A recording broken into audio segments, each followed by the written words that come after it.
Welcome to another Indie Dev Showcase, highlighting the many indie games we play here on the channel. If you'd like to submit a game for a future video, please reach out. But otherwise, let's begin.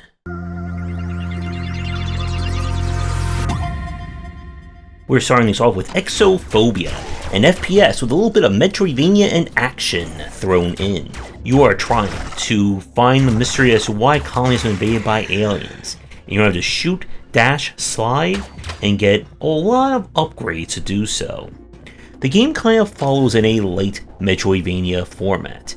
On each floor, you'll be looking for power-ups, new weapons and tech that will aid you, while trying to not get destroyed by all the enemies and traps that are standing in your way. There are secrets to collect, as well as a variety of boss fights to go through.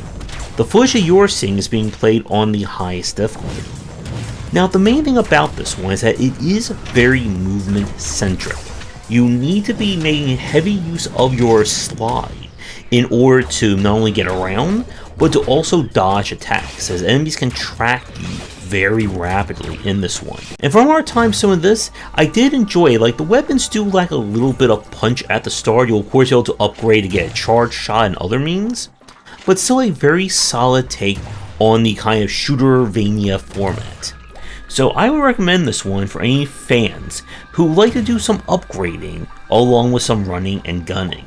We now switch over to the Paradogx incident.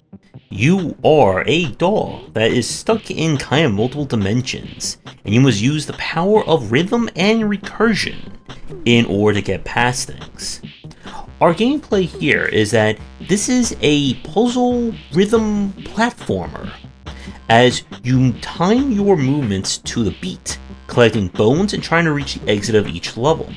When you complete a section of level, things will kind of add up, or you'll have to go a different route to make things more challenging.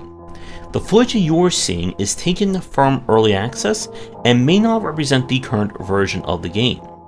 So as a puzzle platformer or a movement-based platformer, you're going to have to kind of get used to the beat itself. That's going to dictate how and when you can move. So you're not rhythmically inclined. It can be a little bit awkward at times, but still a really interesting concept on this kind of like movement-based platform, or this movement-based puzzle platforming, I should say.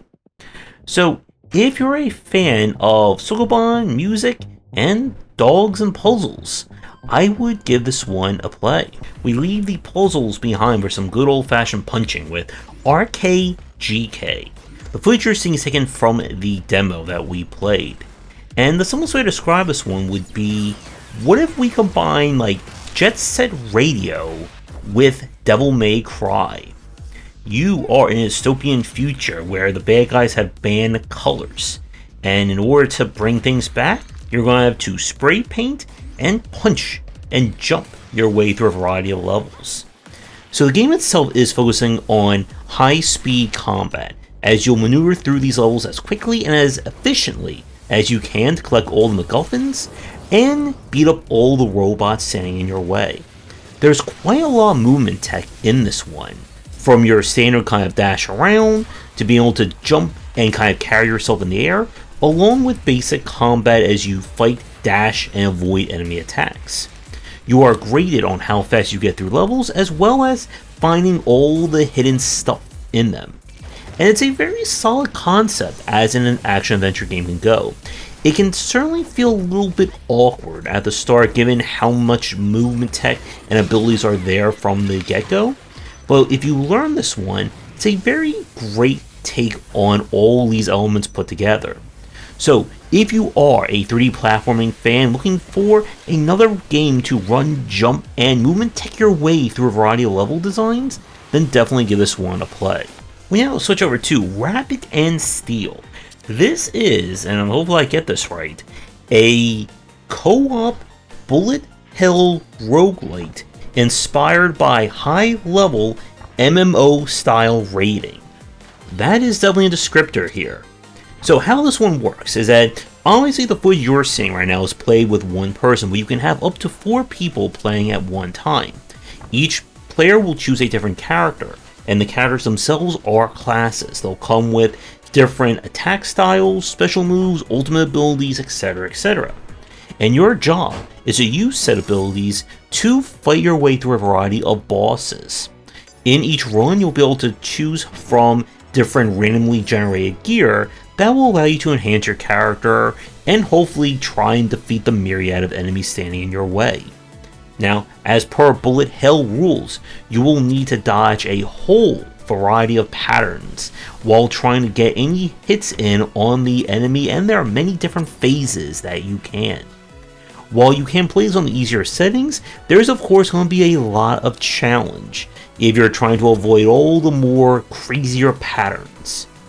Really solid concept for a game. While the single player side can be a little bit plain, this one definitely shines with a group. So if you and a group of friends love your bullet hells and are looking for a game that you can all play at the same time, then definitely give this one a play. Now up is Battle Train. The footage you were seeing is taken from the demo that was released at the end of 2024. The game was officially released in the middle of June, but we have not had a chance to play the full game.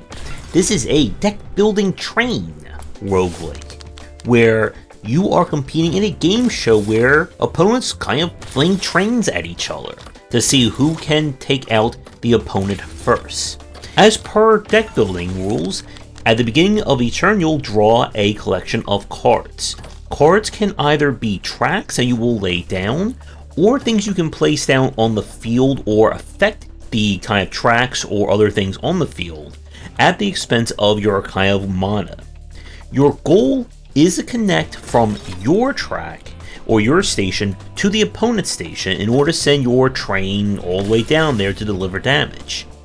Now, the more resources you kind of run through will allow you to gain more on each turn, thereby allowing you to play more cards. Now, there are kind of roguelite elements, with being able to unlock, of course, new cards, as well as new trains, which the trains themselves are kind of like your class, or your archetype, for the course of the run. And this one, at least from the demo, looked fairly solid. There will of course be different powers and ways of manipulating things on each turn, and of course the challenge of trying to get those connections going while the opponent is going to try and do the same, and there are ways of destroying tracks or taking over the opponent's track if you connect it just right. So definitely interested in checking out the main game at some point, and if you are in the mood for some cards and trains, I would give this one a try. For our last game of today's video, we go to Knights of the Road. This is a 2D action-adventure game that should be familiar to anyone who's played the likes of Shovel Knight or any other modern retro-style 2D platformer in the 2010s. When the king's wife, or queen, is befallen with a curse, he turns to dark magic to try and save her, and thus begins to doom the kingdom. And we play as the bandit Fred, who along with his fairy companion decide to try and earn treasure and perhaps save the kingdom in the process. This is a more on the challenging side 2D platformer. Fred's magical shield is going to be both defense and offense for this one, as well as used for platforming tech, as you can use it to kind of bounce off of enemies, bounce off of hazards, and of course fling it at enemies to deal with them.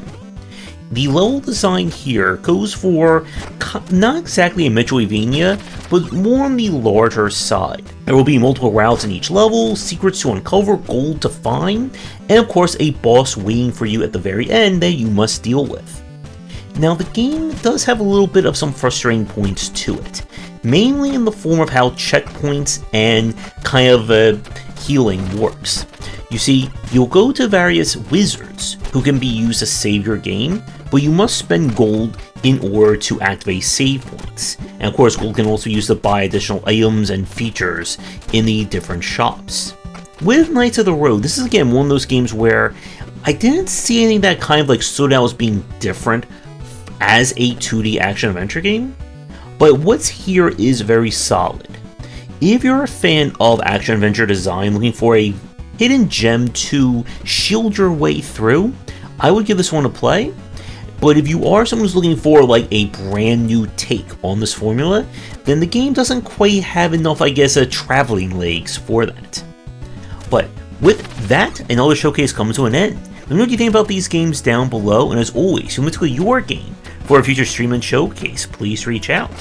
And with that, I will see everyone for our next stream and our next night of covering indie games. Thanks for watching, and a special thank you to our Patreon supporters. If you enjoyed the video, do the YouTubing stuff, be sure to visit our Discord and Patreon, and if you're interested in more in my thoughts on design, check out my game design books.